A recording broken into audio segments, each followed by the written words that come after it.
Hi guys, I've just had a question from a follower and they asked me what is a parallax error, okay, and they sort of said, well, everyone keeps talking about this in titrations, but I don't actually know what it is, so I thought I'd give you a bit of a description of that today.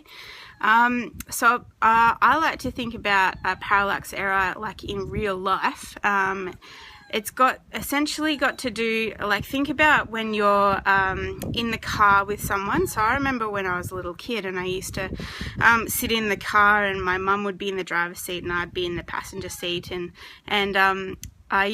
my mum was the sort of person who never ever sped. Like she always just sat exactly on the speed limit, and so I would always sit in the passenger seat and look at her speed. Let's say we were going 100 k's an hour, and I'd look at her speed from where I was sitting, and it would actually look like she's doing about 105, 110 k's an hour. So the error between what she's seeing, because she's directly in front of that gauge, if you like, and because I was sitting to the side, that 5 to 10 kilometers per hour is what the difference is between our readings, and that's what we would call a parallax error.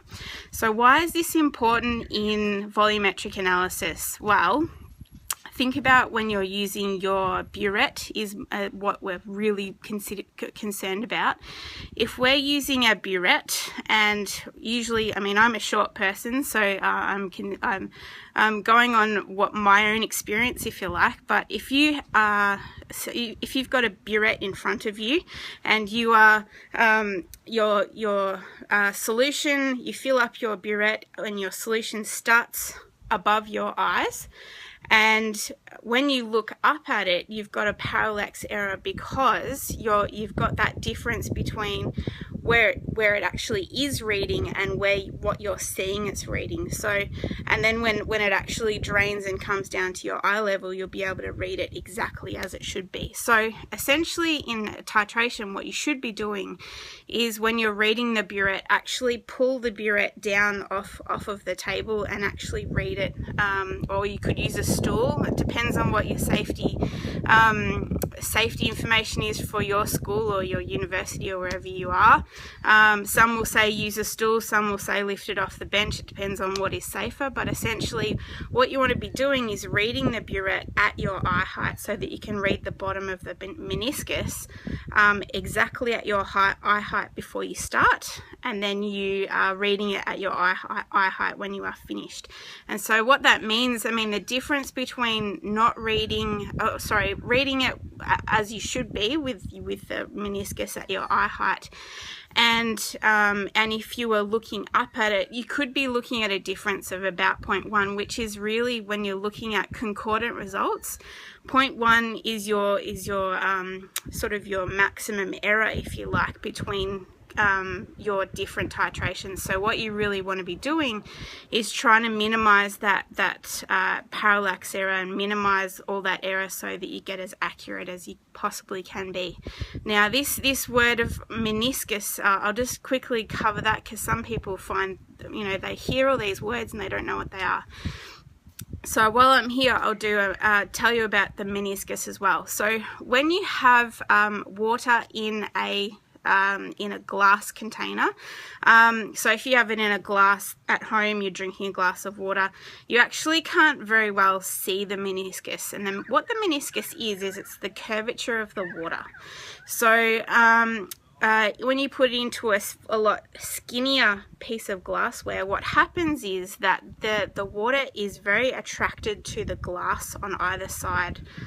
So all the way around your tiny little piece of glassware. So what happens is it just curves up at the sides, if you like. It's at its lowest point down the bottom, and then it curves up.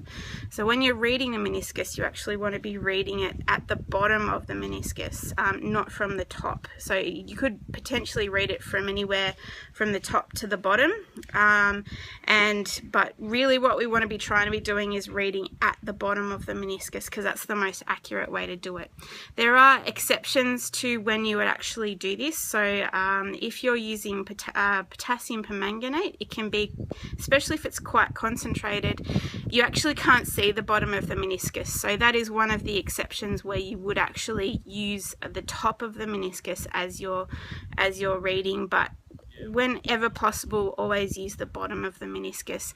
In the case of a titration, really you're measuring the difference between the top, the reading at the start and the reading at the end, and so you end up with a difference for your titer. And so where you read the meniscus is not quite as crucial for that, because whatever if you read it from the top and the top, you should still get the same result as if you read it from the bottom to the bottom of the meniscus. But especially when you're making up your volumetric flasks, the meniscus really does need to be at the bottom there, because that's where they're calibrated to be. If you're measuring like 250 mils of your volumetric flask, it's measured and calibrated so that the water sits on the bottom of the meniscus sits on the top of that that line on your volumetric flask or your volumetric pedal, that kind of glassware. So I hope this has been useful. If you found this useful, please leave a like at the bottom here. If you've got any questions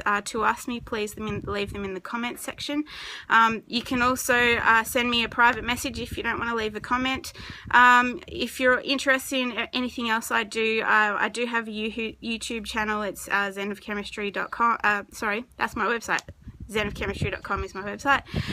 The Zen of Chemistry is my YouTube channel. So if you're interested in a lot of my videos, I have a lot of past exams with worked examples, that kind of thing going. But thanks very much for joining me. If anyone's got any questions now, or if you're watching this at any point in time and you want to leave a comment, please do. And thanks very much for joining me.